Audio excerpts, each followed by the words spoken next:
Kentucky's Voice is your home for real news, real people, and real answers. But we can't do it without you. Your financial support helps us bring truth to the forefront, hold leaders accountable, and give a voice to the people of the Commonwealth. Join the fight today. Give online at kyvoice.org or text KYVoice to 53555. Every gift makes a difference. Stand with us. Speak up. Stay strong. You are Kentucky's voice.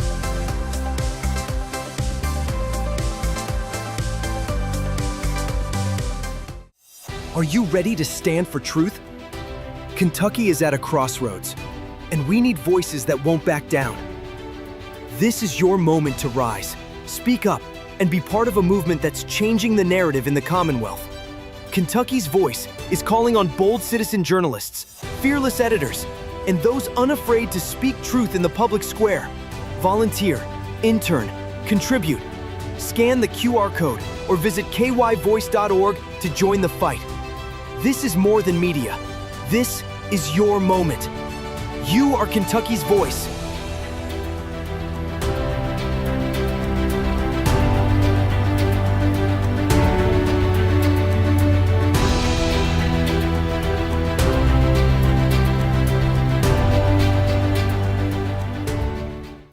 Open borders, shameful abandonment, disregard for human life, the prospect of more mandates and lockdowns, and the list goes on.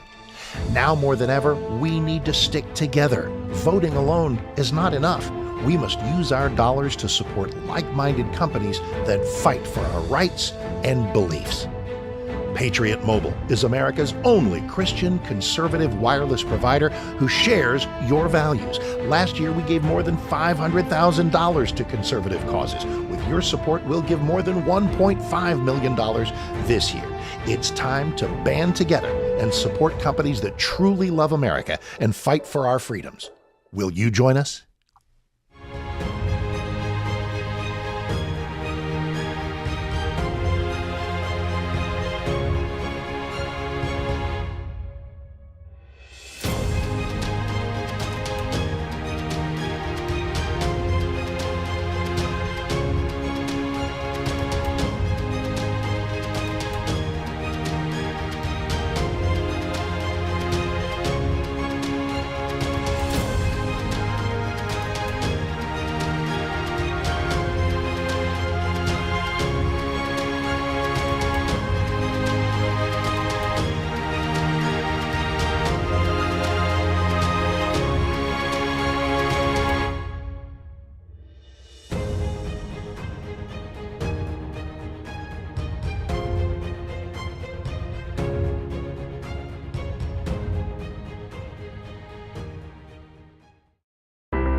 Kentucky's Voice is your home for real news, real people, and real answers. But we can't do it without you. Your financial support helps us bring truth to the forefront, hold leaders accountable, and give a voice to the people of the Commonwealth. Join the fight today. Give online at kyvoice.org or text KYVoice to 53555. Every gift makes a difference. Stand with us. Speak up. Stay strong. You are Kentucky's voice.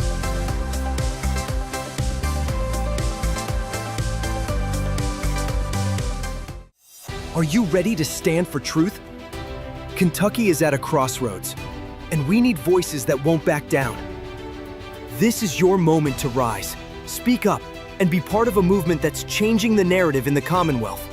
Kentucky's Voice is calling on bold citizen journalists, fearless editors, and those unafraid to speak truth in the public square.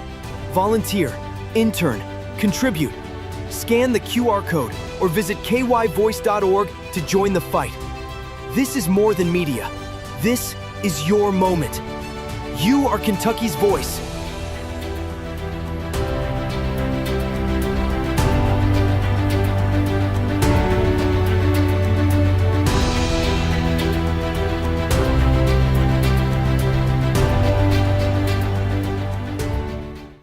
Open borders, shameful abandonment, disregard for human life, the prospect of more mandates and lockdowns, and the list goes on.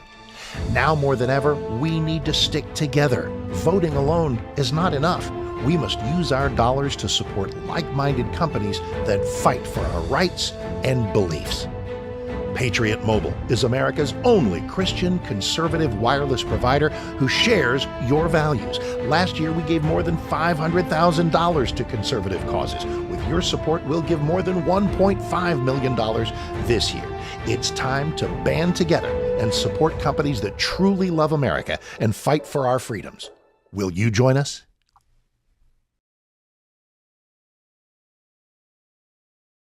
Scott and Jim Waters.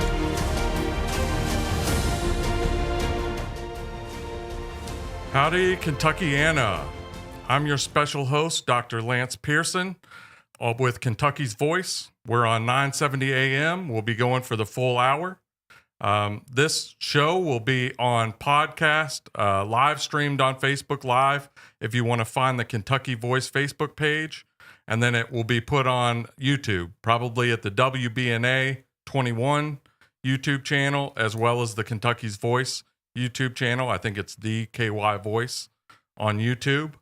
It will also be rebroadcast on TV at 4 p.m. and 11 p.m. If you have Spectrum. That's on channel 21 WBNA. We have a very special show today.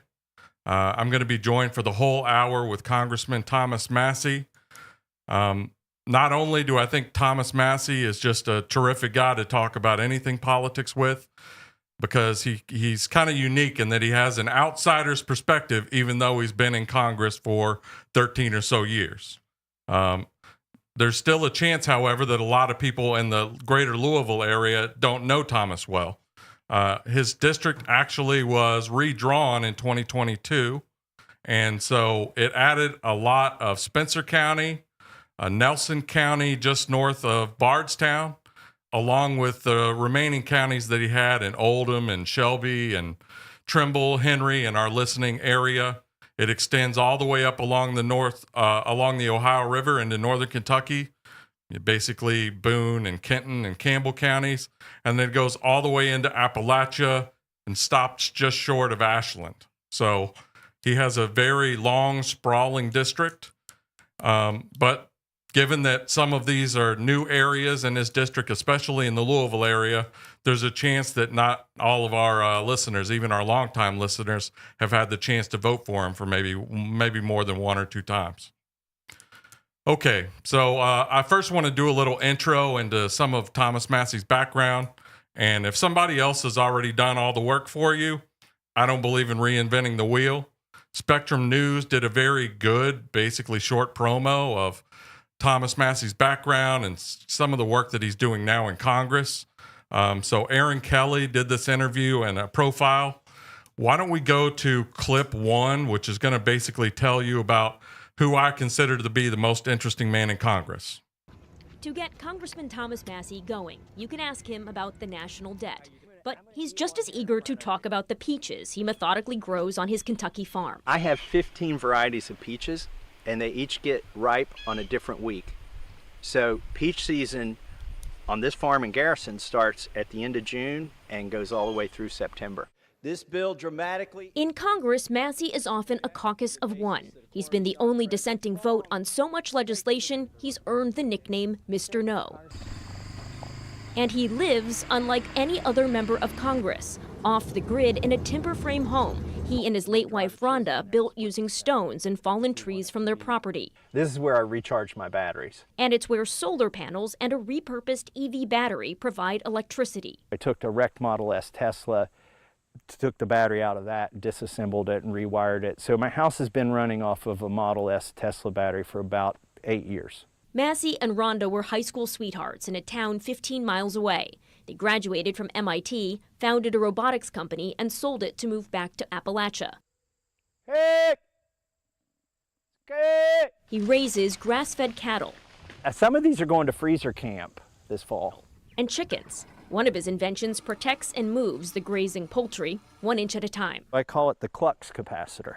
I can be gone for a week and it runs by itself because it's got a microprocessor in it that I wrote the code for, and I can tell it how much I want it to move every day. Though he lives off the grid, Massey is very much plugged into politics and on President Donald Trump's radar. A self-proclaimed libertarian-leaning Republican, he routinely opposes foreign aid, sanctions on foreign nations, and gun safety measures. He's even voted against making lynching a federal hate crime, saying enhanced penalties for hate endanger liberties like freedom of speech. A fierce deficit hawk, Massey also was one of only 2 GOP House members to oppose the massive Republican tax and spending bill. His defiance upset the president, who vowed to oppose Massey's reelection next year. There might be Kentuckians saying he voted against it for the wrong reasons. We're worried about, Medicaid cuts. What do you say to them? Well, it's not entirely clear that this is a good bill for Kentucky. If you want to be parochial and talk about rural health care, there are cuts to it there as well. But ultimately, the reason I voted against this bill is because it blows the budget. Now Massey finds himself aligned with Democrats and seemingly at odds with the White House in demanding the Justice Department release its files on convicted sex offender Jeffrey Epstein. I think the American people deserve transparency. Massey says he's more resolved than ever since Rhonda passed away last year after 30 years of marriage. Occasionally I pick up my phone and want to text my late wife because she tracked all of it. She usually knew about it before I did. She tracked all of it closely, and I think she still is. He says if he wasn't in Congress, he'd be back here, working on his inventions and growing peaches. The independence that I've created or earned here on the farm, whether it's from the food or the power that it generates, or that I can build a structure with the lumber on the land, that's what enables me to go to Washington, D.C. and say, you don't have anything over on me. Like, you could literally take everything I've got and I can create it again, and I'll be okay. For now, Massey continues clearing his own path in Congress and down on the farm. In Garrison, Kentucky, Erin Kelly, Spectrum News. So you can see why I call him the most interesting man in Congress. I'm not the only one that thinks so. If you want to find out more about some of that stuff, he has a fantastic interview with Theo Vaughn that's about 2 hours long on YouTube. Just search for Theo Vaughn Massey. If you want to hear about him going off the grid and basically running his farm remotely, you can find that under Off the Grid with Thomas Massey on YouTube. And he has a short, that's about 45 minutes. And he has a shorter segment that just came out called Thomas Massey's America First. You can find on YouTube. That's about 13 minutes. So let's go ahead and bring Thomas on. I just want to first say thank you, Thomas, for doing this interview. I'm so excited for our listeners to be able to hear from you directly. Lance, great to be on your show. I just listened to that segment again that you played and realized I talked about something called freezer camp there. Yeah. If now that my cattle can't hear me and my chickens can't hear me, I'll tell the listeners what freezer camp is. Freezer camp is where the meat animals go at the end of their tenure on my farm. Yeah. Yeah. I think I definitely caught that. I hope the viewers caught that. So, in short, after you made a tech startup, you sold that startup, moved back to Appalachia, you built your own house, you started your own farm, you were raising your family and basically minding your own business. How did you get into politics? You ultimately wound up as the Lewis County executive. So tell me about how you got into politics, and there's a great boiler story if you could throw that in too. Sure. Let me go backwards just a little bit and say that some people think I'm a carpetbagger because they go to my Wikipedia and see that I was born in Huntington, West Virginia. But the reality is my mom's from Lewis County and my dad's from West Virginia, and they were living in West Virginia when I was born. My mom told Dad that they call West Virginia almost heaven because it borders Kentucky. That's right. And so she convinced him to come back to Kentucky. And I went to K through 12 public school in Lewis County, Kentucky. So, I'm a homegrown product, but I did go to MIT. It was a dream of mine. I loved inventing, and I did science fairs in high school. I was a nerd. My late wife was a nerd too. We both ended up going to MIT, which is in Massachusetts, right, where we started the company. And we had 3 of our children. while we were in New England, and we really wanted to raise them back in Kentucky. And so by the time they got to when the first one was going into first grade, we sold our ownership in the company we started. It was a high-tech startup, virtual reality, robotics type company. We moved back to Kentucky to the farm my late wife grew up on. And that's where we raised our kids and built our off-grid house, just minded our own business.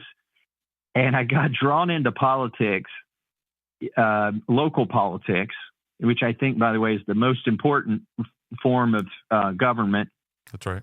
Because they wanted to zone our county, which is okay. You know, zoning is to keep the smokestacks out of the cul-de-sacs, is what I say. But in Lewis County, we had neither smokestacks nor cul-de-sacs. We didn't have business. We didn't have a bunch of residential, neighborhoods. What we had was a bunch of undeveloped land and farms where people had the freedom to start things.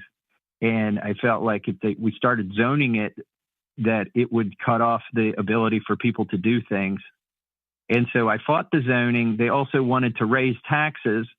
Now, when you raise taxes, you're in a rural area. You're raising them on farmers.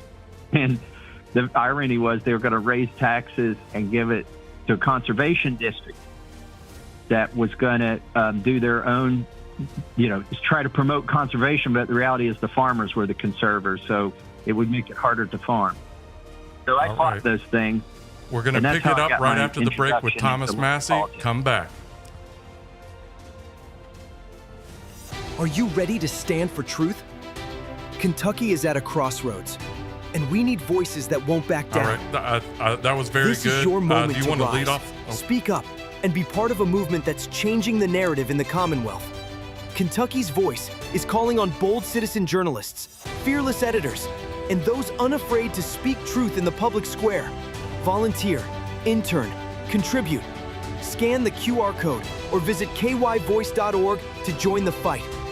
This is more than media. This is your moment. You are Kentucky's voice.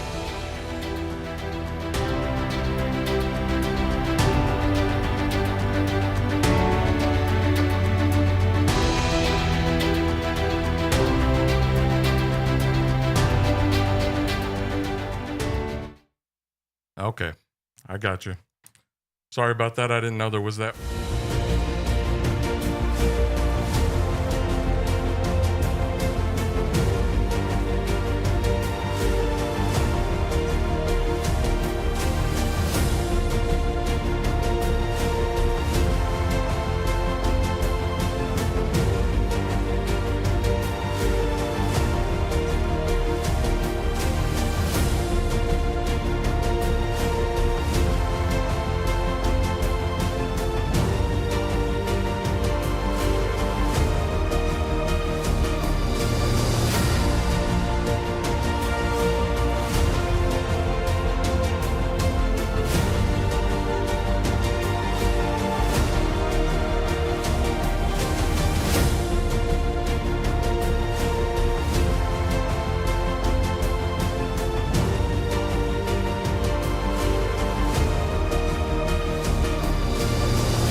Welcome back to Kentucky's Voice on 970 AM. We will also be on at 4 p.m. and 11 p.m. on Channel 21 on Spectrum TV, as well as this is live streamed and found on YouTube if you want to find Kentucky's Voice for those segments and some clips that will be coming later. This next segment, we kind of want to talk a little bit more about Thomas Massey's governing philosophy and some of the squabbles that he's gotten in recently with Donald Trump. The result, basically, of some of those squabbles has been Thomas Massey being called a quote-unquote grandstander or a third-rate grandstander. Thomas Massey's an overachiever, though, so sometimes he's gotten upgraded from third rate up to maybe second or even first-rate grandstander. So I wanted to talk about grandstander. The definition for grandstander is someone who behaves or performs in a way meant to attract attention and impress onlookers. So I know I and Thomas endorsed Donald Trump in the last election. Probably, I also voted for him. Is there anyone on the planet that's more dedicated to attracting attention and impressing onlookers than Trump himself? So even this criticism, I'm not sure I think it's more tongue-in-cheek than anything. I mean, for all of Trump's strengths, he does grandstand quite a bit himself. So the first time that Thomas really got into it with Trump was over the CARES Act. If you remember back in 2020 when COVID hit, the stock market took a big dip, and the solution to that was the CARES Act. So Thomas, do you want to tell us a little bit about what the CARES Act was? Sure. The CARES Act was a Republican experiment in socialism. It was a minimum basic income. It was a $2 trillion spending bill that gave $1,200 checks to everybody. It paid companies to not have their employees work. It gave local and state governments the money they could use to sustain themselves while they shut the entire economy down, not just shut down government, shut down the entire economy. And at the time, this was the biggest spending bill in the history of the planet, not just in the history of Congress, but in the history of the planet, $2 trillion injection. Yeah. They weren't going to tax this money. They were going to print it. They didn't even really borrow it. There wasn't anybody to borrow it from. Right. And I said, look, guys, you're giving away $1,200 checks, but that's the cheese in the trap, because that only constitutes maybe 5% of the spending in the bill. Most of this money goes to businesses and Wall Street and banks to prop them up, and you're going to cause inflation by printing all this money. And oh, by the way, they funded the mail-in election of 2020 using the CARES Act. We got a call. We were all at home because of COVID, and we got a call that said, stay home. We're going to pass this on unanimous consent. Nobody has to show up or go on record. We're not going to debate this. We're just going to deem it passed by unanimous consent. Right. And I said, that's not constitutional. I got in my car. I drove to Washington, D.C. I said, if truckers, if grocery store workers, if nurses, if farmers are all working through this pandemic, then Congress needs to work. We shouldn't be staying at home, as Pelosi famously was, getting her hair done and eating her favorite ice cream. We needed to be there working through this and coming up with solutions. Right. In any case, that's when I drew the ire of Trump. He called me a third-rate grandstander. The media demanded to know what I had to say for myself. I said I'm at least second-rate. Right. I don't think it's grandstanding when you just go do your job. If the cameras show up while you're doing your job, you got to explain why you're doing it. Yeah. And in that case, I said we can't shut down our economy. It's going to leave an impression that will last for years, and it has. The inflation has lingered. Prices did not go back down. When they say inflation's gone down, inflation has abated some, but there's never been deflation. The money that was printed, they've not taken it back. It's still circulating in the economy, so prices are all higher. People didn't get raises in wages to compensate them for that. And so it turns out I was right about that. Right. And, that's what's informed my other decisions in Congress is we can't just print all this money. It's people, it's nice to have tax cuts. It's nice to have low taxes. But the real tax, the biggest tax most people are paying right now is inflation. That's right, 100%. So basically, they gave you a $1,200 check. They added about $16,000 worth of debt in order to do that, with most of the rest of that money going to corporations or businesses and, frankly, paying people not to work. So it's just crazy. Now, Trump's basic complaint was that you were trying to force people to follow the Constitution. The Constitution requires for them to do regular business and pass bills, you have to have a majority of the people in Congress in that chamber. So all you were doing is basically requiring people to come into work. Congress Correct. also was basically complaining about them having to show up for work. So I just want to talk to our viewers a second. Can you imagine the guts and the backbone that's required to basically have 434 out of the 435 people yelling and screaming about you, the president, the media, everyone screaming, and you saying, no, I'm going to do what's right no matter what? All right. The amount of guts and backbone that takes is unbelievable. Okay. That was one of the hardest. Yeah, that was probably the hardest day of my life in Congress. And CNN called me the most hated person in Washington, D.C. that week. And I joked that that's the first time I ever saw CNN get the headline correct. That's right. That's right. Okay, there's been a recent tiff with Donald Trump over the One Big Beautiful Bill. It's a very similar thing. It's another basically the government printing a lot of money, taking on a lot of debt, which we're already $37 trillion in debt, by the way, and forcing people to vote on an omnibus bill. Instead of 12 appropriations packages where people can actually read them and understand what's in them, they're going to package it together into over 1,000 pages that basically people have got a day to read. No one reads it. And you have to vote on things that you have no idea about. So what was your core criticism of the Big Beautiful Bill? And what about what are some of the other provisions, even beyond what I know your core criticism was, that maybe people are going to be shocked by? Well, the problem with the Big Beautiful Bill is it cuts taxes and increases spending at the same time. Yep. Now, if you had a family budget and you were sitting at the table with your spouse and you said, you know what, we're going to earn less money and spend more money and things will turn out well, you know it's not going to turn out well. Now, to get a score from the Congressional Budget Office that looks a halfway decent, what they've promised to do is 4 years from now, the Big Beautiful Bill is actually going to undo most of the tax cuts that it puts in place. No tax on tips, no tax on seniors, and no tax on overtime. Those are only temporary measures. The reason they made those temporary measures in the Big Beautiful Bill is because they want to put all those taxes back where they were in 4 years, or they say they will. Now, they won't really. And then in the meantime, they're going to spend hundreds of billions of dollars more in the Big Beautiful Bill. They're going to increase spending. And then they say they're going to quit the spending binge 4 years from now.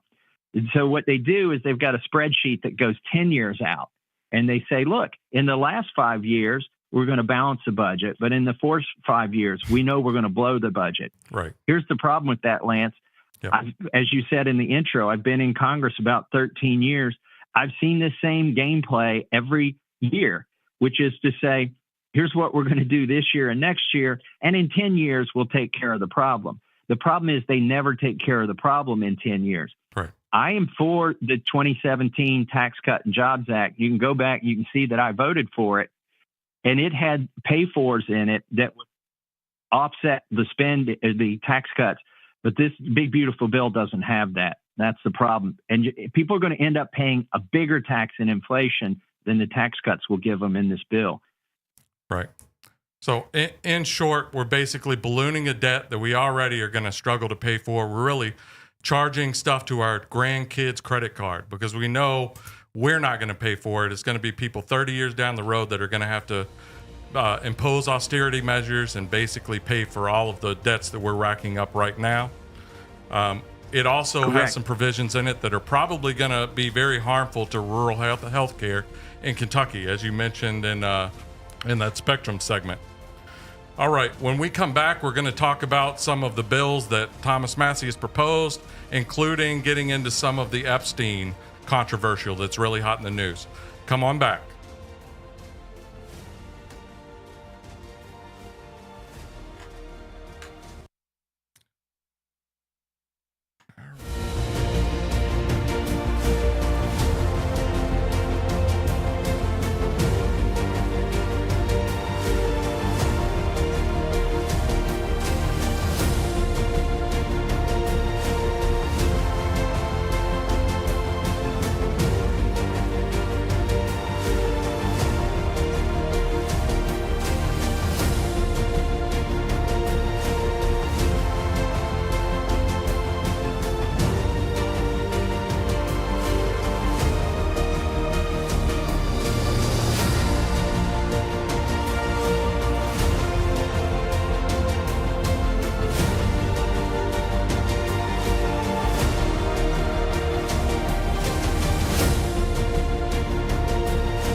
Welcome back to Kentucky's Voice. I'm your special host, Dr. Lance Pearson.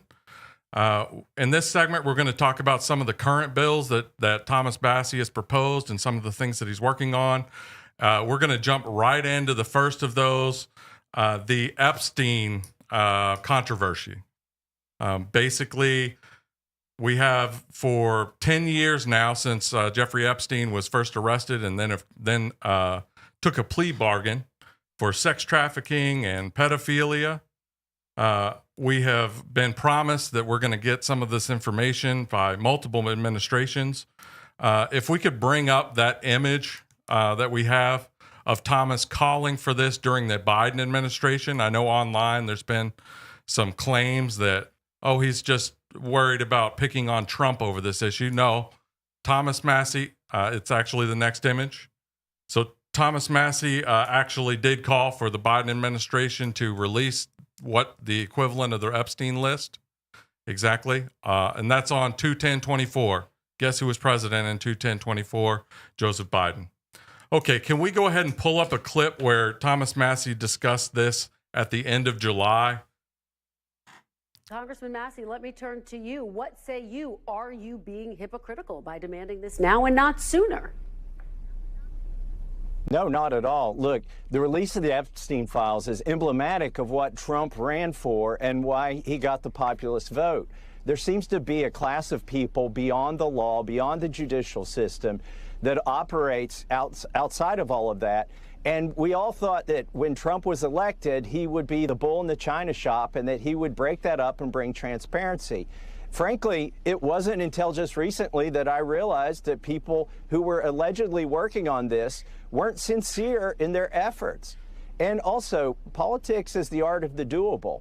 There's enough public pressure right now that we can get 218 votes and force this to a vote on the floor. Somebody should ask Speaker Mike Johnson, why did he recess Congress early so that he didn't have to deal with the Epstein issue? He can bring this to the floor at any point, yet he's chosen to send us home early for August recess.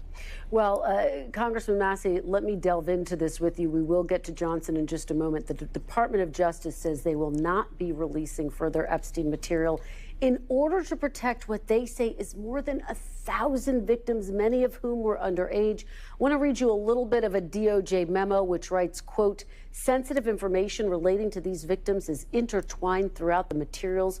One of our highest priorities is combating child exploitation and bringing justice to victims.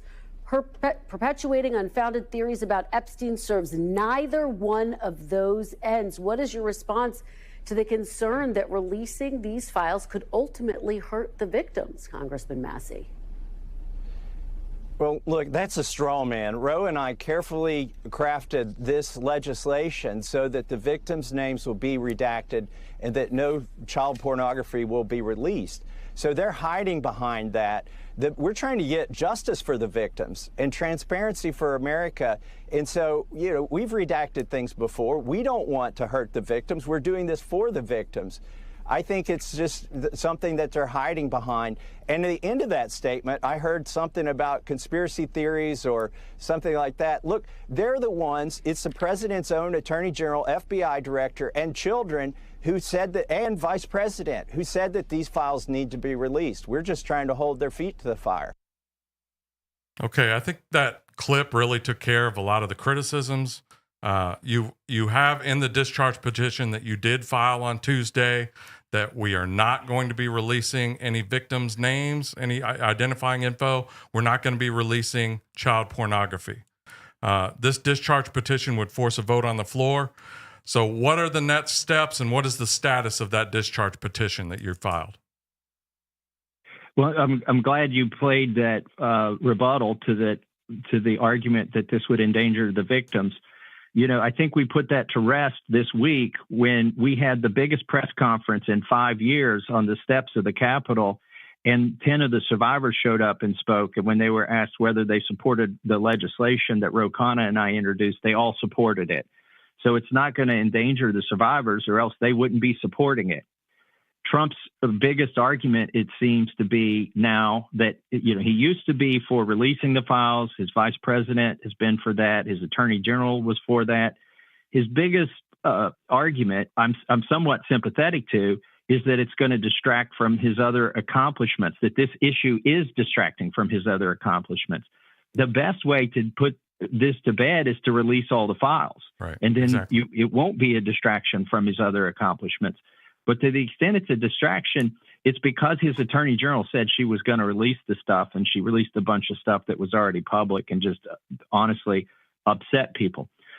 So I'm using something called a discharge petition to force the vote. If you can get 218 signatures of members of Congress on a discharge petition, then you can have a vote, even if the Speaker of the House doesn't want the vote. Right. And that's where we are right now. The Speaker of the House is adversarial to releasing the Epstein files. We have 215 signatures right now. We need 218.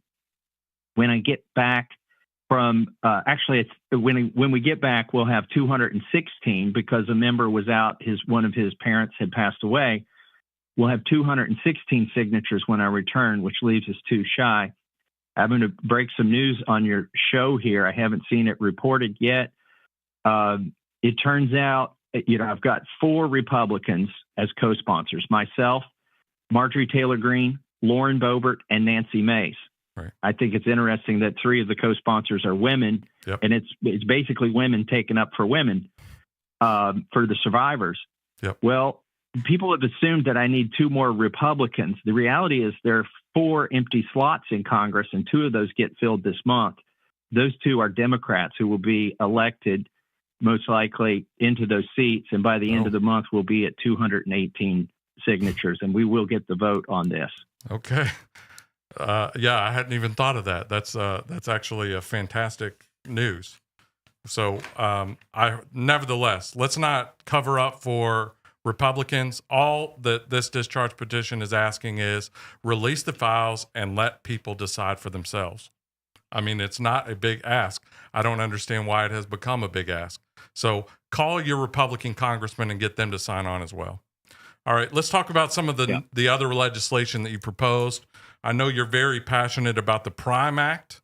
You've proposed that for almost a decade, actually, and I think you're going to try to fit it into a farm bill that's going to come up. It would allow farmers to locally resell meat from animals that are killed in smaller custom slaughterhouses rather than these gigantic industrial slaughterhouses. That even if those custom slaughterhouses don't have a USD inspector on site at all times. What problem are you trying to address with that, and how will it help? Especially, how will it help Kentucky? Well, Kentucky is the biggest cattle state east of the Mississippi. That's right. Unfortunately, most of our cattle get sold before they get turned into beef. They go out west, they are fed corn, and then butchered and shipped back east, and then you find them in Kroger's at that point.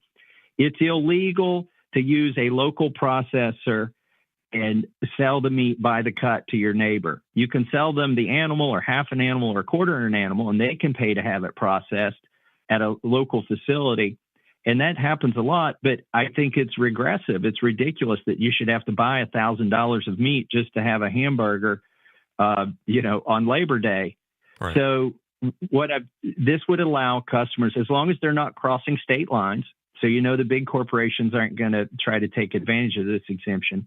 As long as they're not crossing state lines, a farmer can sell beef by the cut directly to consumer using a local processor, as long as the local processor complies with local and state laws. So, for instance, you don't have a USDA inspector at Kroger's. You don't have a USDA inspector at a restaurant. Yet those 2 places process more meat than your local meat processor in a day, a lot of times, in terms of cutting up meat and serving it. The local health departments can take care of the inspection requirement. And then the farmers and the processors going to be accountable. You'll know them by first name when you buy locally. This would be a boon to Kentucky. It would be incredible. It would also allow for more grass-fed meat to be sold, because that's what we have in Kentucky. We've got more pasture than we do cornfields. And so it would be healthier. It would be cheaper than shipping it all the way to Nebraska and then shipping it back. That's right. And the people opposing it are the corporations, the industrial meat complex. 85% of our meat is processed by one of 4 companies in this country, and 2 of those are foreign owned. I'm putting America first with the Prime Act. All right, that's fantastic. You hit on all those points. If it's a safety issue, keep in mind that these big industrial processors, they're sometimes processing 300 or 400 cattle per hour. You think having just one USDA inspector on site is going to give you more safety than having a custom slaughterhouse that's processing maybe one animal or two animals a day? If one of those small processors gets sued, they're out of business. You sue one of these giant industrial processors, and they just write it off as a business expense. Okay, you've proposed a bill to end the federal Department of Education and return education to the states. I think that'll be popular here. You have a federal version of the REINS Act, which the REINS Act passed in Kentucky. Some of our listeners are familiar, and we'll actually bleed over into the next segment with this.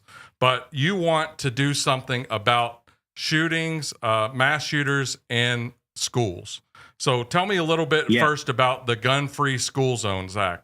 What are these gun-free zones that are in schools?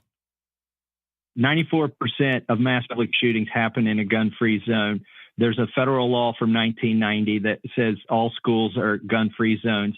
States can try to override that. 29 states have and have some form of carry. There's never been a mass public shooting in a school that allows the teachers or the staff who want to carry, because these shooters are cowards. They're not stupid, but they're cowards, and they're attracted to gun-free zones. My bill would repeal the federal Gun-Free School Zone Act and make it easier for states to implement and local school boards to implement their own policies on carrying firearms. That's fantastic. The most reliable way to stop a bad guy with a gun is with a good guy with a gun. So let's get actual protection for our students in schools. We'll be right back after the break talking about Thomas Massey's reelection. Kentucky's Voice is your home hit on a lot of for stuff real there. news, real people, and real answers. But we can't do it without you. Your financial support helps us bring truth to the forefront, hold leaders accountable, and give a voice to the people of the Commonwealth. Join the fight today. Give online at kyvoice.org or text KYVoice to 53555. Every gift makes a difference. Stand with us. Speak up. Stay strong. You are Kentucky's voice.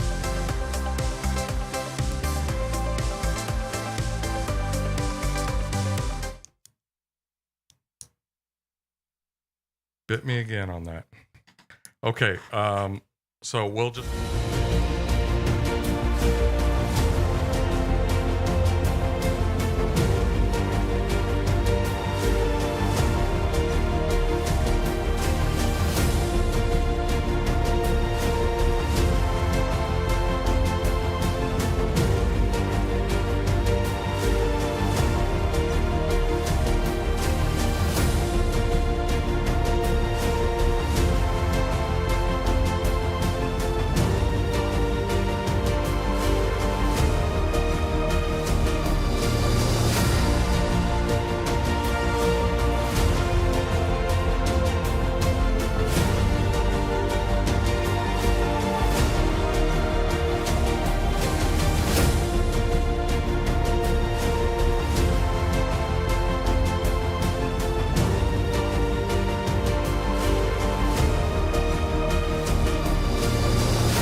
Welcome back to Kentucky's Voice. I'm your special host, Dr. Lance Pearson with the Kentucky Liberty Caucus.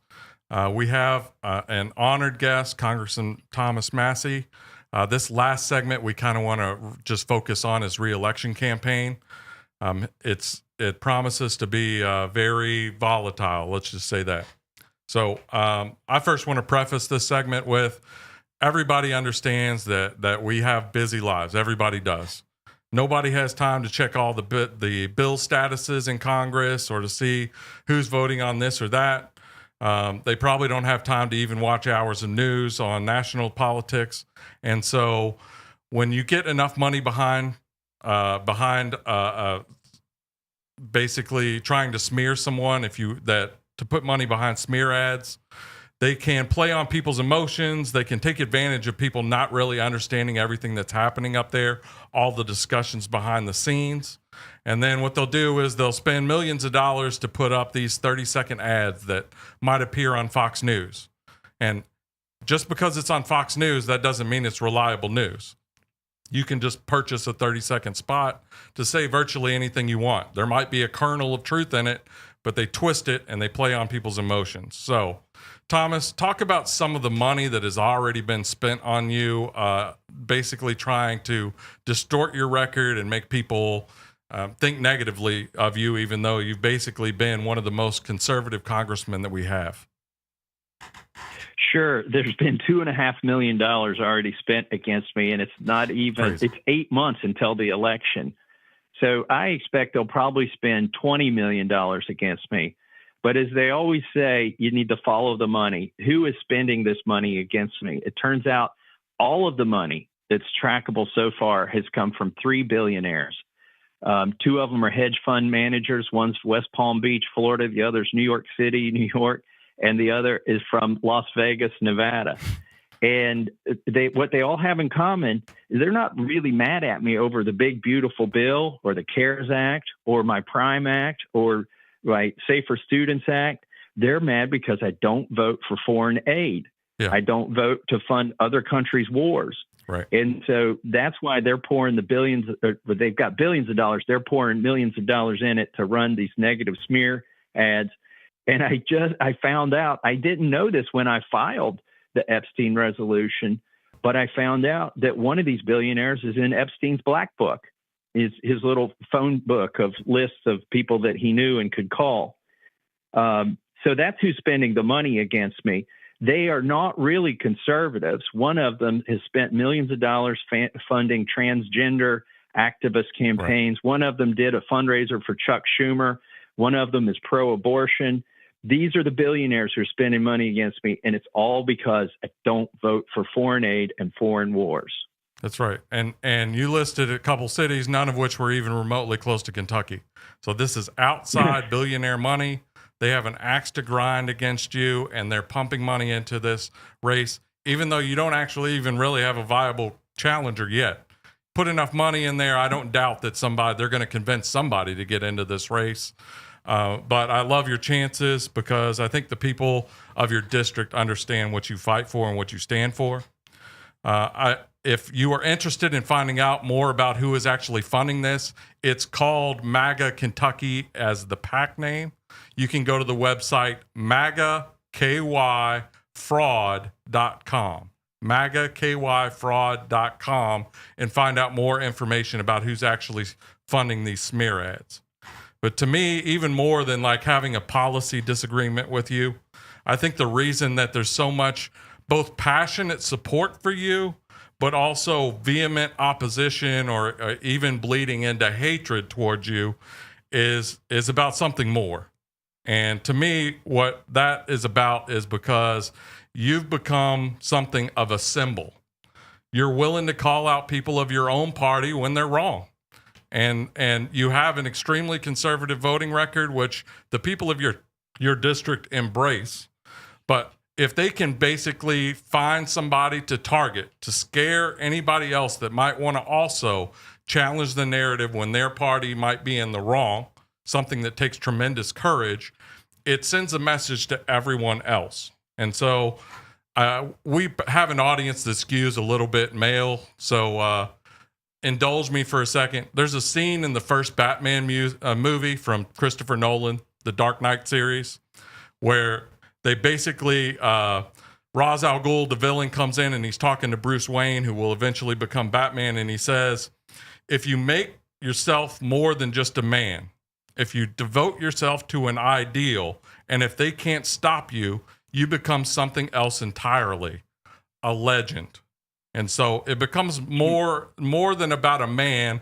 They're trying to smear you and take you out in order to send a message that the ideals that you're fighting for and the conservative principles that you're willing to stand up for, even when you have to take a hard vote, they're basically saying that we're able to take those people out and nobody else should follow your path. That's my personal thought on that. So can we play a quick clip from the Tucker Carlson show? This is clip number 6. But how do you turn on Thomas Massey? Marjorie Taylor Greene at least played a role in kayfabe that you could imagine drawing fire. Massey's this guy, you know, who built his own house and fixes his own car, and he's an engineer. He's an archetype of who we ought to be. As a country. I so vehemently agree with that. And they turned on him. Yeah, well, I haven't. We know why they turned on him. Texted with him this morning. No, I mean, you know, you could say I disagree with Thomas Massey, but if you think Thomas Massey is the problem, you are the problem. I couldn't agree more. I couldn't agree more. Just because, first of all, he's a decent man, which always matters to me, and I think it should matter to all of us. You could, you know, give Thomas Massey a routing number and he's not going to take $1. He's just not. Okay. So I'll just say I live in your district. I know that there is passionate support for your candidacy. I'm very confident in it. And Rand Paul, which most people in this state are familiar with, our junior senator, soon to become our senior senator, has already come out and said, regardless of who's against you, Rand Paul is with you. So Rand Paul has a pretty good sense of what's going on in D.C., and I know that he's supported you from their first election onward, and you've supported him. So can you just basically talk a little bit about your relationship with Rand Paul and how much you appreciate that endorsement? Yeah, I would love to. You know, I don't have to talk to Rand every week to know how he's going to vote on the same things that I'm voting on. That's because right. I know his basic principles. And 2 years before I ever ran for Congress, I supported Rand Paul myself by holding a fundraiser at my house, not for big donors. It was $100 a person to attend this fundraiser for Rand Paul at my house in the first primary because I believed in him. And he's one of those people who's gone to Washington, D.C. and not sold out. That's what my race is about. Now, you expressed it more eloquently, Lance, but I'll just say this. Dogs don't bark at parked cars. That's and right. The reason there's $20 million of billionaire money coming against me in this election is because I'm doing something. There are a lot of people up there waiting to see how my race turns out. The Freedom Caucus is basically, unfortunately, turned into mostly a rubber stamp for Donald Trump. Even when he's wrong, even when he changes his position, a lot of times my colleagues will change their position. And I think that's wrong, but they're afraid of him. If I can win this race, and I think I will, then it will show that people don't have to go up there and be a rubber stamp, that the voting card belongs to 750,000 people in Kentucky, not to the executive branch, not to the Speaker of the House. Now, Rand Paul and I are going to do a big tour here. We're going to visit, I think, at least 9 counties. The schedule hasn't been formalized yet, but on the 24th of this month, we're going to be in Greenup County, Mason County, Robertson County, Harrison County, Grant County, and Boone County. And then the next day, on the 25th, we'll be in Oldham County, Carroll County, and Shelby County. Some of those will be campaign stops. Some of those will be official events. But the message is still the same. Rand and I are up there working together, fighting for people from Kentucky. We're putting Kentucky first, not the foreign countries, not the big companies. We're putting the people of Kentucky first. Okay, that's fantastic. Now, we know these races, any congressional race is very expensive. This figures to be an even more expensive race than normal. if a person wants to donate to your campaign, if they want to sign up to volunteer, and I will be doing both of those things, by the way, where and how do they do it? They can go to thomasmassey.com. My last name is not spelled like the tractor. That's even right. though I've owned Massey Ferguson tractors, my last name is spelled Massie. So thomasmassey.com. And you can go there. We don't give any of that money to the Republican Party. A lot of people do that. They go through the Republican Party to do donations. Right. And not that that's bad, but I'm just saying sometimes they're using that money to get the wrong people elected in primaries. That's right. So appreciate any support anybody can give me. I actually have, I'm going up against 3 billionaires, but I think right now I have 10,000 donors from all over the country. Fantastic. A lot from Kentucky. The average donation is $80. Yep. Now you can give up to $3,500 in a federal election, and if you're married, both spouses can give. So you can give up to $7,000 as a married couple to that donation. And I want to emphasize something: billionaires may be opposing you, but when you give directly to a candidate like this, that has a huge impact, because the ads that a candidate can buy can be as much as 8 times cheaper than what a PAC can buy. So just think of your dollar actually is getting 8 times as much effect as what those billionaires are. Okay. I want to just say thank you. Thank you to Thomas Massey. I appreciate you coming on. Let me try to close out this segment. If they can get rid of Thomas Massey, if they can make an example of him, it tells everyone else out there that nobody can challenge the political establishment or this corrupt machine that runs Washington, D.C. behind the scenes. Not just the party leadership, but also the lobbyists, the billionaire think tanks, the corporate-controlled news networks. For regular people, and that's who votes in these elections, who want something principled and pure out of the political system, I think Thomas Massey represents hope for something better. And if they can crush him, they think they can kill off that hope. That's really what they're playing. That's why I will be giving to Thomas Massey's campaign. I will 100% be voting for him in the spring and the fall, no matter who else runs. There has to be hope that something better is possible in politics, even in the corrupt Washington, D.C. So I want to thank everyone for joining us on Kentucky's Voice. Watch this tonight at 4 and 11 on Channel 21 on Spectrum, and find us on YouTube.